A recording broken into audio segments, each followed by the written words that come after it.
Hey y'all. So I want to talk about race real quick. But first I want to tell you about what happened this morning at church.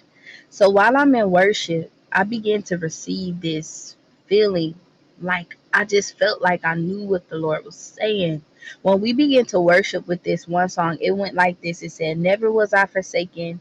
You are welcome in this place. You are welcome in this place." And as everybody began to sing that, I started thinking about the temple, how we are the temple of God. And our temples host the Holy Spirit.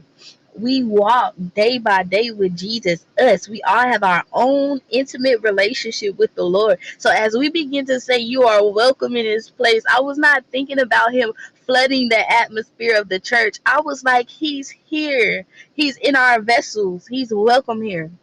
And so I am 4'11", dark skinned girl, and everybody around in this church is of different race, different background, but the Lord yet rests in each and every one of his temples.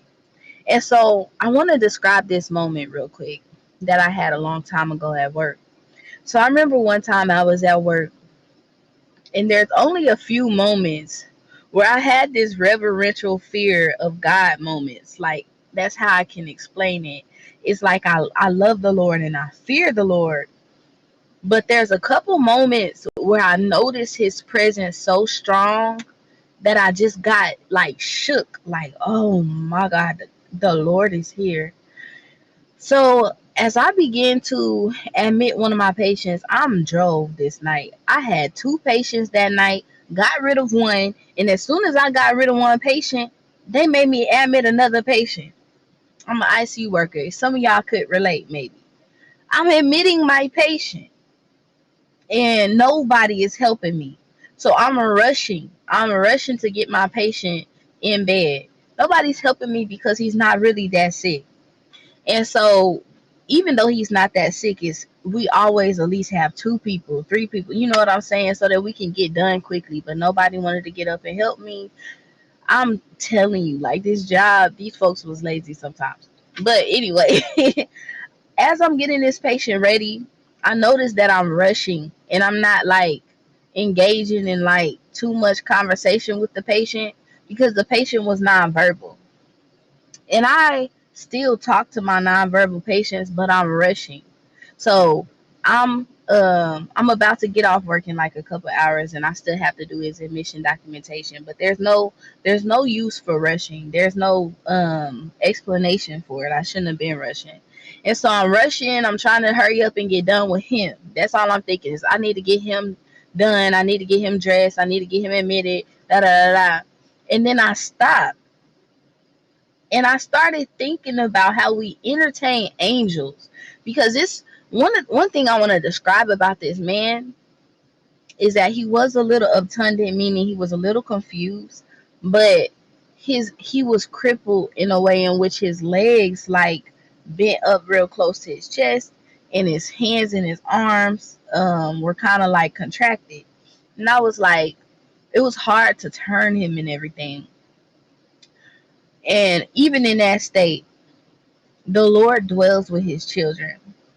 So while I was helping him get dressed, all I heard or all I felt in my heart was, what if this is an angel that I'm entertaining? I haven't even stopped to talk to him. And I just look at him and I was like, what if this was Jesus? These thoughts are like so loud in my head. Like I'm literally having this weird moment. This man had the most beautiful eyes I ever seen. And I looked in his eyes and I literally got scared because I was like, what if this is Jesus? Like, I don't know. It just came to me. And I was like, and I don't know. I was just so shocked because I heard the thought so loud. And the man, I don't know if I was looking at him crazy or what, but the man began to smile. It was such a genuine, sweet smile. And I smiled back at him and I was like, I don't know. I asked him some questions. I started talking to him more. And I was like, how you doing? How you feeling? Just communicating with him. And He really didn't communicate well. He was really lethargic. But I just feel like that made him feel good. You know, somebody taking the time to sit down and stop rushing and just sit and talk with him. So I began to do that. Now I want to go back and express that this man was not how society views people, you know what I'm saying, to be. A lot of nurses, even in the nursing atmosphere, will call people like that a lost cause when they get sick. They'll say, why do they keep fighting for this person? They're so contracted. Who would want to live like this? God is dwelling in that man's temple. Another thing I want to say is like all around the earth, there's all types of people from different nations and different tongues. And as they yield to God, He will come and dwell in them. Every single one. One thing is, I know that the Lord is really challenging our pride in everything He does. Like how He came the first time, He made sure He was not dressed in all of these fancy clothes. He made sure He wasn't looking this way and looking that way so that He could be approved of. And even when I saw Jesus, He was not the man that everybody portrays Him to be, and He was darker skin tone. And I was like, why? And I just was thinking like, that's because of our pride. God does everything He does to humble us. I was even thinking the other day, I was like, I bet you that we go to the bathroom how we do to be humble. Because just as rich as you are, as prestige as you are, just like this homeless man on the street, you got to get rid of your excrement the same exact way. We're all human. We're all human. We're all made from dust, from the dirt of the ground. We're all subject to the world that is governed, whether we choose to let it be governed by God or the devil in our lives. We're all subject to these laws, heaven's laws or hell's, if you want to choose his. We all got the same master. If you want to choose, you got two options. But anyway, God's in all of us, every single race, every single tongue. So when I see little kids wake up from their dreams or like from anesthesia and they start describing Jesus, I believe all of them. Even if one of them says their eyes are green or his eyes is brown, I believe all of them, because we are the only ones who put Jesus in a box. He's not putting himself in a box.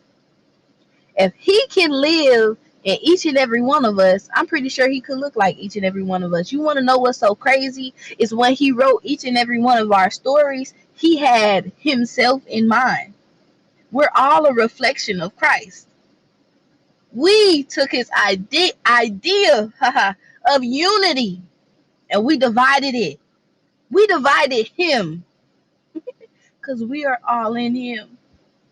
And what's so crazy is we call this nation, America, the United States. And it's so divided, but it looks nothing like Christ. Because Christ is in all of us. We're supposed to be walking in unity. That's how God views race. I hope you guys understood what I'm saying.